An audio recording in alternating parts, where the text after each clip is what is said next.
जब भी आपको लगे मेरी बीमारी बड़ी है, मेरा पाप बड़ा है, मेरी मुसीबत बड़ी है, मेरे हस्बैंड का नशा बड़ा है, मेरे बच्चे का संघर्ष बड़ा है, मेरी लाइफ में चैलेंज बड़ा है, गोलियत सामने बहुत बड़ा है, जिस खड्डे में मैं गिर चुका हूं वो यूसुफ का वो खड्डा बड़ा है, लेकिन यूसुफ पर परमेश्वर की दया थी। जहां जहां जाता था वो भाग्यवान होता गया, वो ब्लेस होता गया, जहां जहां भी वो जाता था। तो क्या खड्डा यूसुफ का उसे रोक पाया? हो सकता आप किसी खड्डे में नजर आते हुए हो सकते हैं, पर वो खड्डा आपकी लाइफ नहीं है, वो खड्डा आपकी आने वाली लाइफ के लिए एक तैयारी है, आपको ऊंचा खड़ा करने के लिए। हालेलुया। वो एक प्रोसेस है जिसके बीच में आप गुजर रहे हैं, वो एक गॉड प्लान है जिसके बीच में से आप गुजर रहे हैं। वो दाऊद का अपने भाइयों से रिजेक्ट होना, भेड़ बकरियां चराना, वो उसकी अलगताई, उसके लिए रिजेक्शन नहीं है कि मैं रिजेक्ट हूं। मेरे भाई युद्ध के मैदान में मैं भेड़ बकरियां चराना, इनको कितना मुश्किल काम था, वो ठंड में, हर एक समय में। दाऊद एक गॉड प्लान के नीचे था, बोनी भेड़ बकरियों के बीच तैयार हो रहा था गोलियत को मारने के लिए। परमेश्वर उसे बलवान कर रहा था, और जब वो गोलियत के सामने खड़ा हुआ, सब गोलियत की बातें सुनकर, राक्षस की बात सुनकर डर रहे हैं। दाऊद कहता है, तू कौन होता है इज़राइल के परमेश्वर को ललकारने वाला? आज मैं तेरा गला, तेरे सिर धड़ को अलग करके, काट के सामने रख दूंगा अपने परमेश्वर यहोवा के। हालेलुया। कहता तू कौन होता है? वो क्यों गरजा? क्योंकि उसकी तैयारी हो रही थी, इस विश्वास से परिपूर्ण होके, इस सामर्थ्य से परिपूर्ण होके, इस दिलेरी से परिपूर्ण होके गोलियत को हराकर राजा बनने की। इसी तरह आपको याद रखना है कि आपकी मुश्किलें बड़ी नहीं है परमेश्वर की दया के सामने। कई वक्त क्या है जो आज का लेसन है कि आप अपनी कोशिशें करते हैं। आपको लगता है, कई बार आपने देखा आप फास्टिंग रखते हैं, बीते समय में आपने 3 फास्टिंग रखे थे, इसलिए हम रेगुलर आपको 21 दिन 40 दिन ऐसा जनवरी में नहीं लेके जा रहे, क्योंकि आपने ऑलरेडी उस फास्टिंग को रखा था।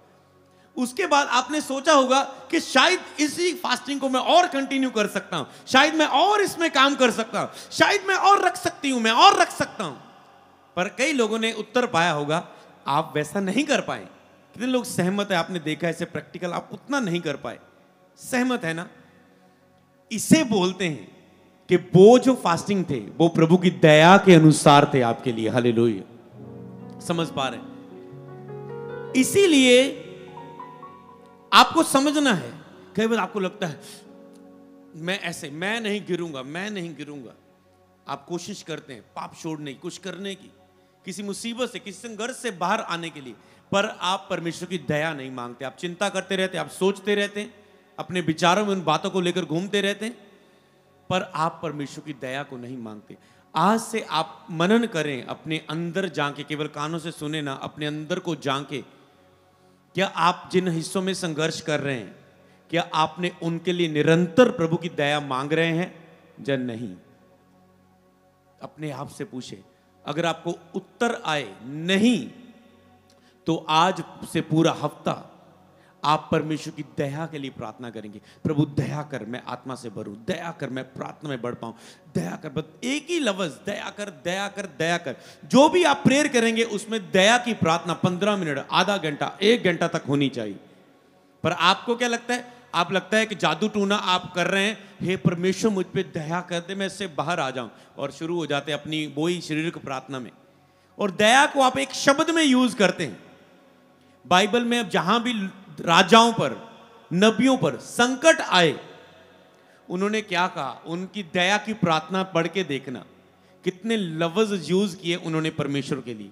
पहले प्रभु की शक्ति को बोला, तू तो महान है, तू तो शक्तिशाली है, तू तो बड़ा दयालु है, प्रभु तो महान परमेश्वर यहोवा है, ताकतवर है, कौन तेरे सामने टिक सकता है प्रभु? हे प्रभु, अगर तू दया करे तो हमें इस दुश्मन से बचा सकता है, क्योंकि तू दया करने वाला है, तू बहुत भला है। और एक बार नहीं, फिर घुटने टेक के अगले दिन, फिर तीसरे दिन कईयों ने दीवार की और मुंह फेर लिया, हे प्रभु मैं और जीना चाहता हूं। प्रभु कहते तेरी उम्र खत्म हो गई, अब तू मर जाएगा। पर हिजकिय्याह राजा ने कहा, हे प्रभु मुझ पे दया कर, दया कर, मुझ पे दया कर, देख कैसे मैं खराई के साथ चलता रहा, मुझ पे दया कर, दया कर।